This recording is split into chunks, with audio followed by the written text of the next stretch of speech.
all the evidence of my whole entire lifespan of 5 whole years would have been contained in this had I not resetted the damn thing. And that's how you can tell that it's from 2010s. I reset it because I thought I was going to sell it, and that never ended up happening. I've never had the opportunity to discuss this before, but I used to have a now since deleted YouTube channel for the total of 5 years, from when I was 12 years old all the way to when I was 16, and it was called Crazy Videos 50. Imagine the cringe-worthy stuff I would have posted if I kept it.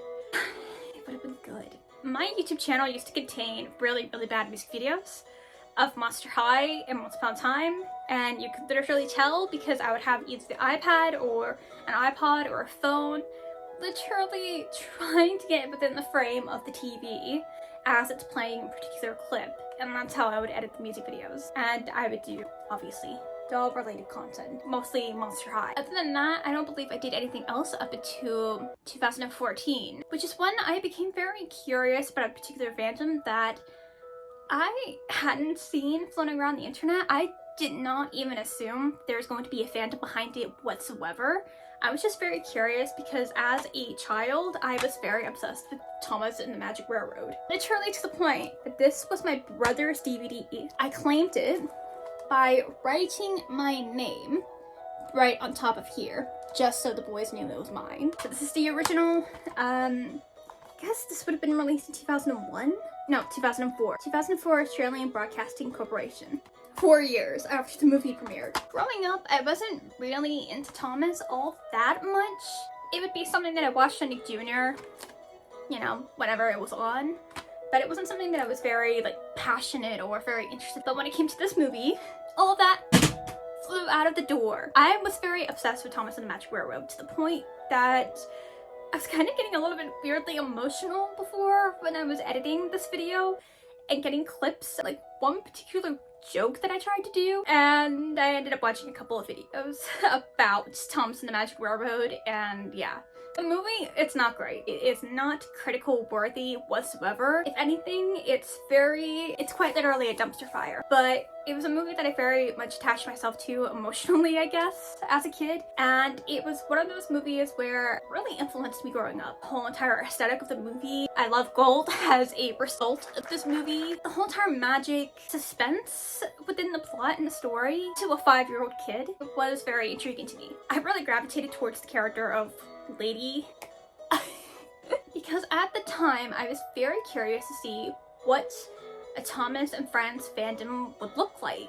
What is its structure? What are the fans like? What content are they making? And I was so obsessed with Lady that I ended up making her my profile photo background, my Facebook account. I made a bunch of roleplay accounts for Thomas and the Magic Railroad. At the time, I saw a lot of people were very into doing the role-playing thing on Twitter. Monster High characters, Shrek characters, any characters basically, you follow them and they post things that are not even in character at all. It was never successful. I even did like one account based on Thomas and Lady as a ship.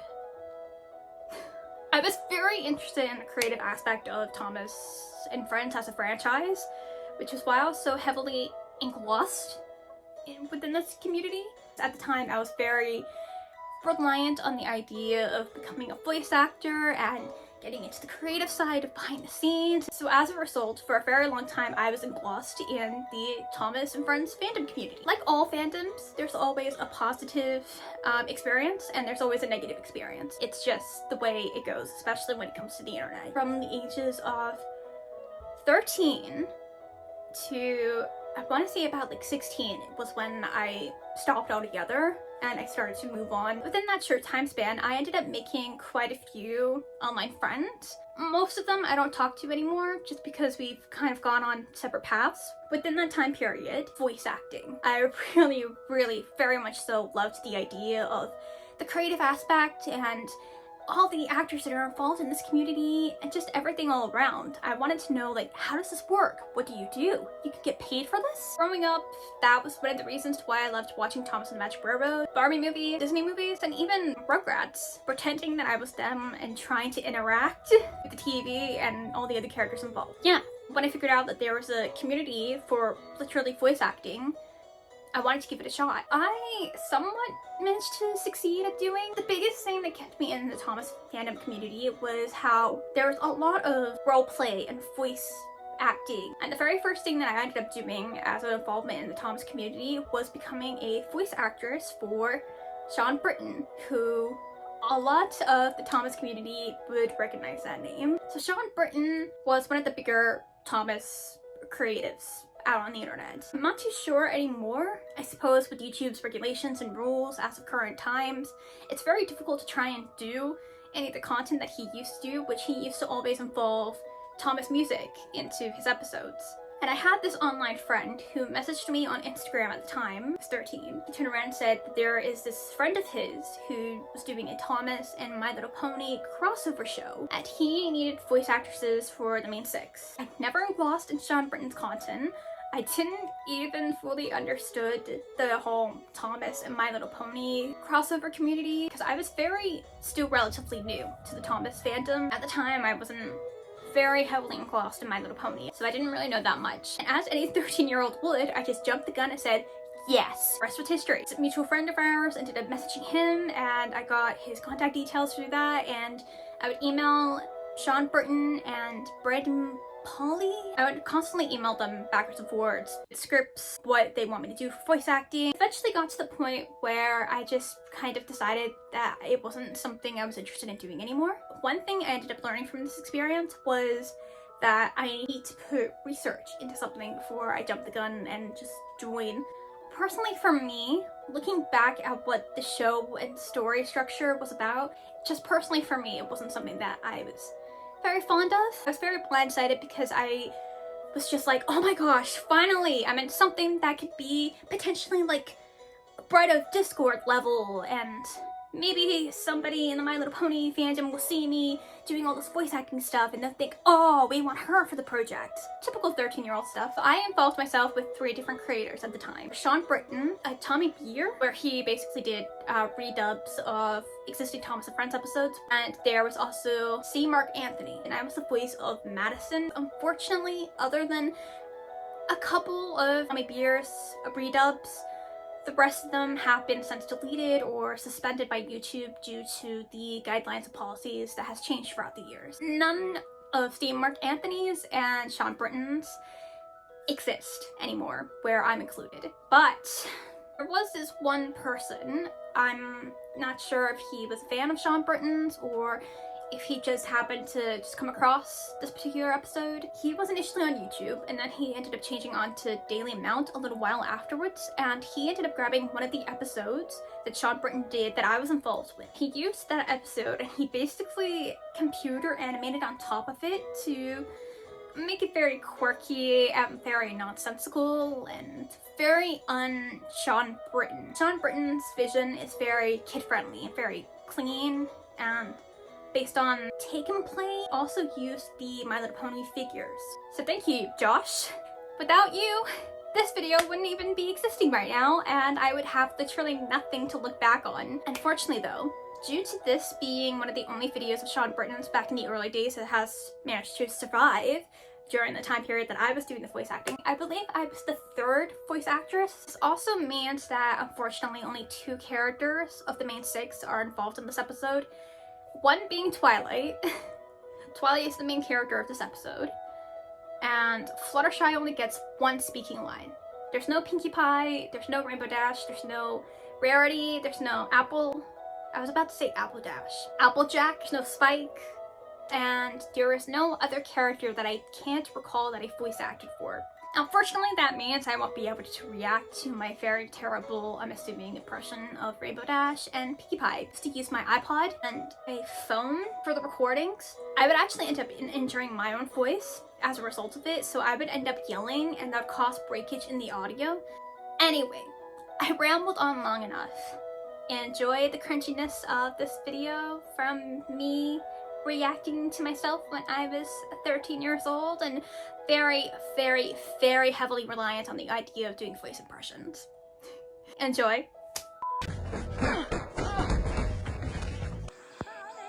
don't know if this is the one that I think it is, but if it is, oh my god.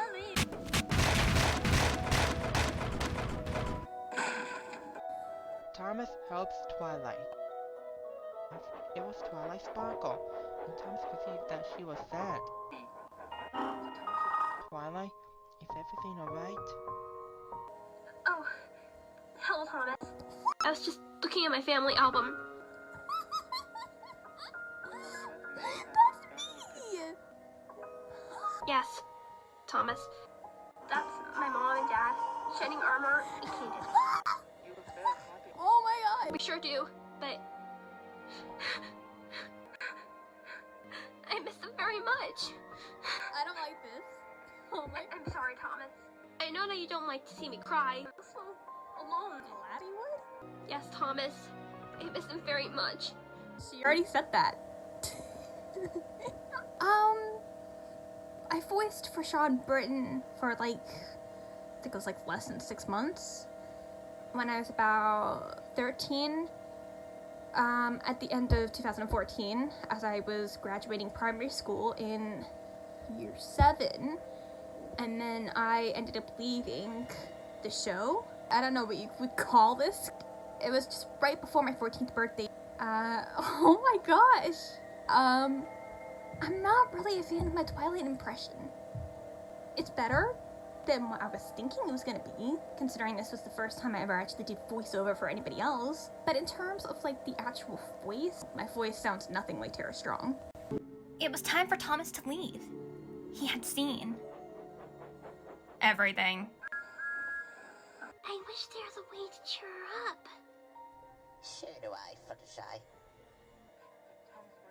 She was very surprised to see him. What are you doing here, Thomas? That's sweet of you to do that, sweetie. Sweetie. For sweet tank engine. Yes, Thomas. It reminds me of home and Canterlot. Thomas, remember you and Percy met me for the first time? I don't. I wasn't there. Do you remember when you and I went on our first date? Yes. That was a great date. And the present you gave me, it was wonderful. Thank you, Twilight. Just glad that you're happy again. Indeed I am. You still love me? Of course I do. Thanks, Thomas. Is it obvious? Oh, my name is there. I think that's the only video that I can find from that time. It really sucks because I wanted to hear the others. I remember he got me to do the voices of the Powerpuff Girls and Melanie from The Little Mermaid too. Watch out, Tara Strong, I'm out for your roles. It's not fair. I can't think if I did any other voices. Maybe a lady? You didn't forget I will say, I'm pleasantly surprised with how good I actually sounded. There's this one video that goes for 15 seconds and it's called Shaun Brittian, and it was uploaded in 2017. Laughter! Laughter? You've got to be joking. I don't think that's me. Oh, Pinkie Pie was horrible. She was horrible. Stop it. Get some help. Literally, the whole entire experience for me was the fact that I just had the opportunity to voice the main 6. I wish there was just more videos for me to be able to just watch and just be like, oh no. So, yeah, that was an experience. Anyway, thank you so much for watching. I hope it was at least a little bit entertaining. I will leave the original video linked down in the description below in case you're interested in checking it out. The animation really does make it more enjoyable to watch, especially the Fluttershy section. And the intro is beautiful. I hope you all have a fantastic day or night wherever you are, and yeah, hopefully I can see you next time. Bye!